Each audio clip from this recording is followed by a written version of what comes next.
Et dans ce Vue d'Europe sans surprise, on va parler de l'antisémitisme qui est galopant en Europe. Alors que fait la Commission européenne ?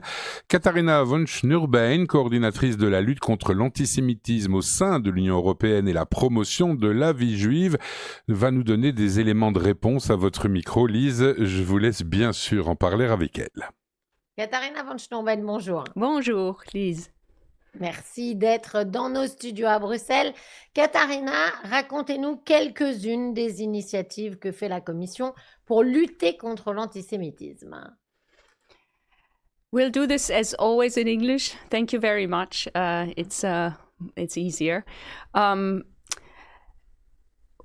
What we have seen and the situation in which we are in at the moment is, as we know, very complicated and has a lot of impact on the Jewish community. We have, as many of your listeners will know, in 2021 adopted a strategy on combating anti-Semitism and fostering Jewish life, in which many of the 90 actions have already been started. And in fact, we now see some of these initiatives coming to fruition. We have the aim, besides this addressing the current situation and addressing it together with member states as is needed, to also create long-term structures and changes, projects where Europe can really be of added value. And these are usually European-wide networks or initiatives where we have seen lacks. And I can give you a few examples. One is, for example, that when we want to research on anti-Semitism, when we want to know something about a Jewish life, about Jewish traditions here in Europe, usually we still look very much to the US or to the UK. And we want to make sure that the EU itself is capable of researching and creates capacity among researchers to have an applied research with regards to anti-Semitism and also Jewish life here in Europe that can translate, for example, into education material, into training, for example, as well.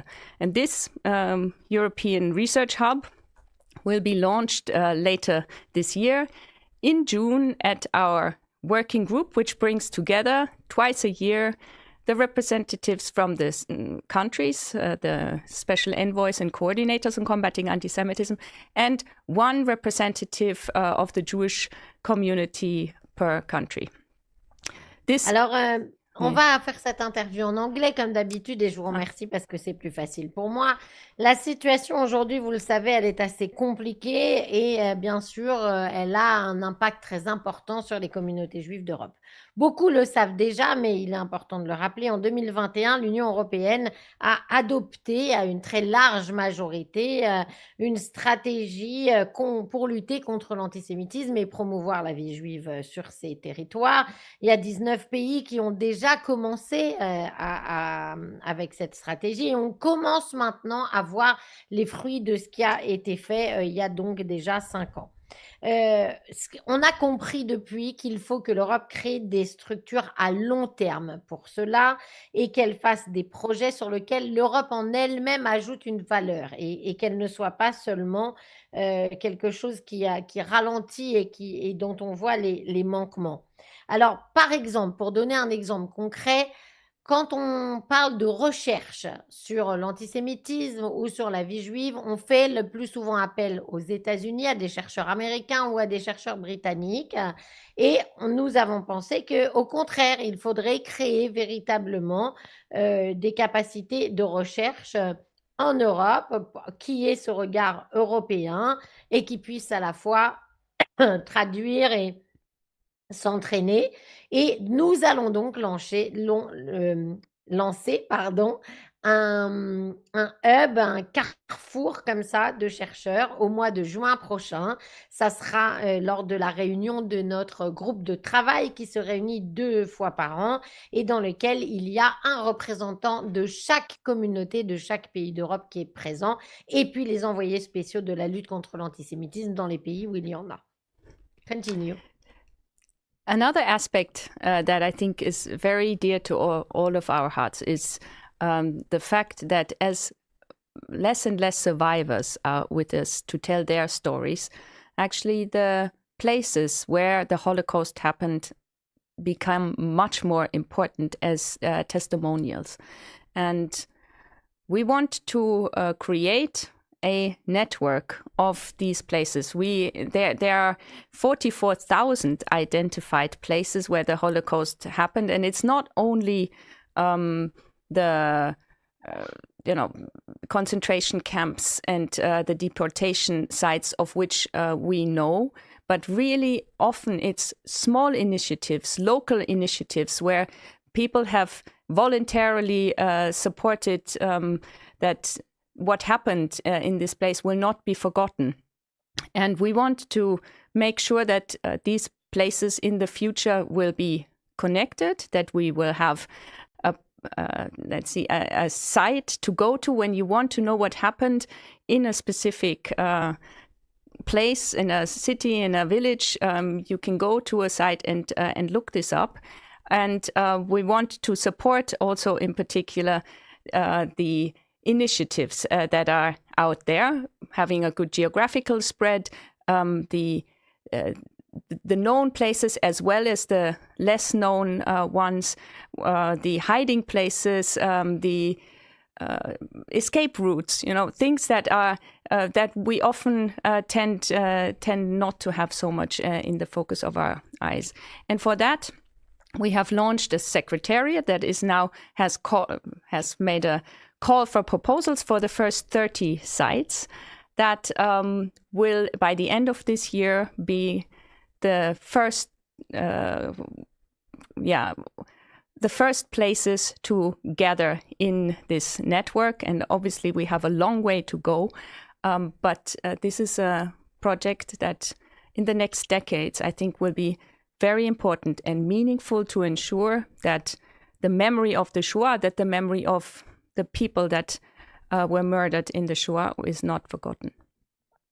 Alors, un autre exemple, c'est celui qui nous tient particulièrement à cœur, c'est la constatation du fait que les témoins de la Shoah, les survivants, sont de moins en moins présents. Et donc, il va falloir faire autrement, et notamment avec les endroits, les lieux de mémoire. On en a recensé 44 000 en Europe, donc c'est absolument énorme. Et il s'agit de faire de ces endroits véritablement des endroits de témoignage et de souvenirs pour qu'on ne les oublie pas. Et on a envie qu'ils soient reliés ensemble, qu'il y ait un véritable network de ces endroits de mémoire. Et pas seulement ceux qui sont excessivement très connus, pas seulement les camps de concentration, d'extermination, mais aussi des choses qui existent localement, des initiatives où les gens sont venus volontairement dire qu'ils veulent travailler pour que la mémoire de la Shoah et tous ces gens qui sont morts pendant cette période ne soient pas oubliés.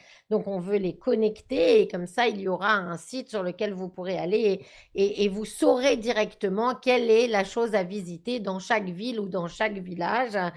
Donc, bien sûr, on essaye de soutenir ces initiatives. Et quand je parlais de choses moins connues, je veux dire par exemple des endroits où les gens se sont cachés ou alors les routes par lesquelles ils ont réussi à échapper aux nazis. Donc, on a fait un premier appel d'offres et on a décidé des 30 sites, des 30 endroits qui vont commencer à faire partie de ce network. Et je pense que ça va prendre de l'ampleur. On sait qu'on a une longue route devant nous, mais dans la prochaine dizaine d'années qui arrivent, ce sera important pour la mémoire de la Shoah et pour la mémoire des gens qui sont morts pendant cette période. Katharina, I wanted to ask you something. When we talk combating anti-Semitism, we see that many times it's not really working, let's say, or at least we see no result because the anti-Semitism is still there and even growing. But when people are proudly Jewish, let's say, sometimes, I cannot tell you why, but it's getting better result against anti-Semitism, which is not very logical, let's say, but do you agree with that? And because you are doing both, combating anti-Semitism and fostering Jewish life, What is more efficient to your point of view? Je voulais demander à Katharina, souvent quand on regarde le combat contre l'antisémitisme, on se rend compte que les actions ne marchent pas, que l'antisémitisme continue d'augmenter. Mais par contre, quand on soutient véritablement la vie juive et quand on a des pays où les gens sont fiers d'être juifs et où ils le font, on va dire, de manière très visible, peut-être que ça marche mieux et je voulais avoir son avis là-dessus. I very much agree with you because when people get to know Jewish traditions, but also when Jews are proud of their identity and not shy to show it, I believe it creates a certain connection and inspiration also. And that's why for us, this aspect of fostering Jewish life is really at the heart of our strategy. We support Jewish organizations, for example, the European Union of Jewish Students, to be able and to empower them to show their Jewish traditions, Jewish life on campus, which is so extremely difficult at the moment, and they are doing an amazing job. But also to empower them to defend themselves if necessary. And I'm always very impressed when I see young people that in the face of adversity actually increase their resilience and show the aspect of Jewish life and the diversity and the traditions. To support this, the European Commission and the President herself, in fact, has launched a Simone Weil Prize on Jewish culture and traditions and heritage, that where we will announce the first winners at the end of this year. And it's a prize to highlight the traditions and the connections between Jewish traditions and Europe and what Jews have contributed to Europe over the centuries, but on the other side also what is there today and what we also can learn from it. So this is something to celebrate Jewish life, and in the end, anything we do, whether it is fighting anti-Semitism online or ensuring that anti-Semitic incidents are prosecuted, all these aspects in the end have the goal to ensure that Jewish life can prosper and that Jewish traditions can be displayed in public. So it's a very important aspect for us. Alors, je suis d'accord avec vous et c'est effectivement une partie de notre travail qui nous tient particulièrement à cœur parce que quand les gens commencent à connaître les traditions juives, la culture juive, ça crée véritablement une connexion et ça donne une inspiration. Et donc, c'est pour ça que c'est véritablement au cœur de notre stratégie de combat de l'antisémitisme. Et c'est comme ça qu'on soutient les organisations juives en Europe, notamment. Je vais vous donner comme exemple celle des étudiants juifs qu'on incite véritablement à montrer plus leur judaïsme et leur tradition sur les campus. Et je sais combien c'est difficile aujourd'hui. On leur apprend aussi à se défendre. Et je suis toujours émue quand on voit des jeunes qui, en face de l'adversité, au contraire, augmentent leur résilience et montrent fièrement leur tradition. Et non seulement la Commission européenne vraiment se saisit de ce sujet, mais aussi la présidente elle-même l'a à cœur. Et c'est comme ça que nous avons créé le prix Simone Weil qui va récompenser des gens qui effectivement parlent de l'héritage du peuple juif et en même temps de la façon dont les Juifs font partie de l'Europe, de la façon dont ils contribuent à ce qu'est l'Europe aujourd'hui. Et les premiers vainqueurs vont être annoncés à la fin de cette année. Et véritablement, c'est quelque chose qui va contribuer, j'espère, à montrer la richesse de la vie juive, à se battre aussi online, parce que évidemment la haine aussi a lieu sur les réseaux sociaux. On espère que ça va permettre cet objectif qui est de permettre à la vie juive de prospérer et de continuer à grandir dans l'Europe d'aujourd'hui.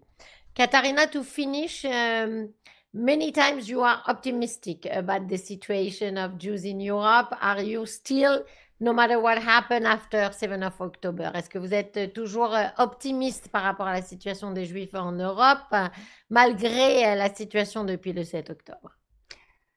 Well, I'm optimistic because I've met so many Jewish people in the last 10 years that I've been responsible for this fight against anti-Semitism and the support for Jewish life. And I've met incredibly resourceful and resilient people on the one side. And while, yes, we are aware of the attacks, and at the moment the situation is difficult. And at the Shabbat tables, the question of, shall we stay or shall we go? These debates, I mean, we are not naive about what is happening and how difficult it is. But I believe that, on the other side, there is also embedded in the Jewish tradition the focus on life, the focus on the positive. And this is, after all, why the Jewish people, in no matter which circumstances, in the end, have prevailed. And I think that we can learn a lot from this as society. Yeah, the anti-Semitism is a threat to democracy at large, and if we want to defend our democracy, we have to focus on both the challenges and the threats, but we have to also have this positive aspect on wanting to defend our democracy and seeing what is positive in it, and how, even if it's not perfect, we benefit from it. We create a society that values our democratic European values, human rights, and so on. So I think it is such an inspiration, and therefore I'm always optimistic that for Europe, Jewish life just simply is part of it. And let's also be very clear, in times when Jews felt that they could no longer live in Europe, where they were persecuted, in the end, again and again, and then culminating in the Shoah, it was never good for Europe. So I think while we are fighting anti-Semitism, we should not think we are only doing a favor to the Jews. This is really something that has to come out of society as a defense to the Jews, and it would be sufficient if it was only a threat to the Jews, but also as a defense of our own way of life.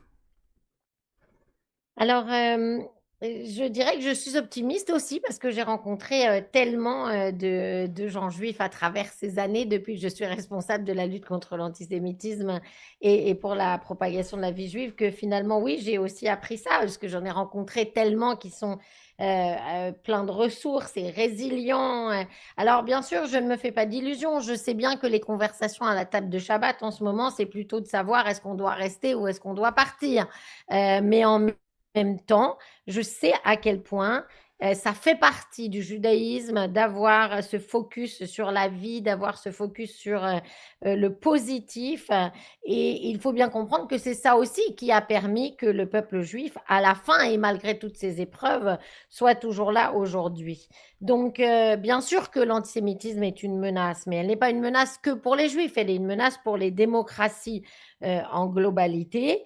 Et cet aspect, effectivement, de défendre les juifs contre l'antisémitisme nous permet aussi de défendre les démocraties.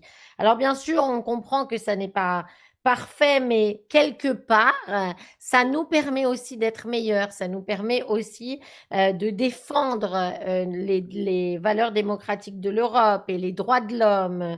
Ce combat, quelque part, nous force à avoir plus de ressources par rapport à ça. Et il faut se rappeler de toute façon que la vie juive a toujours fait partie de l'Europe, de ce qu'est l'Europe. Et dans les moments où les Juifs ont été persécutés, moment qui a culminé pendant la Shoah, il faut bien comprendre que ces moments-là n'ont jamais été bons pour l'Europe elle-même. Donc, on ne fait pas une faveur aux Juifs quand on combat l'antisémitisme. C'est vraiment un combat qui doit venir de toute la société, mais on défend nous-mêmes nos valeurs et j'espère effectivement, c'est ça qui me rend optimiste et ça sera là-dessus qu'on finira. Merci beaucoup Katharina Von Schnurbein d'avoir été avec nous ce matin Merci. dans nos studios à Bruxelles. Continuez le combat, on a besoin de vous. C'est toujours un plaisir d'être avec vous. Merci beaucoup.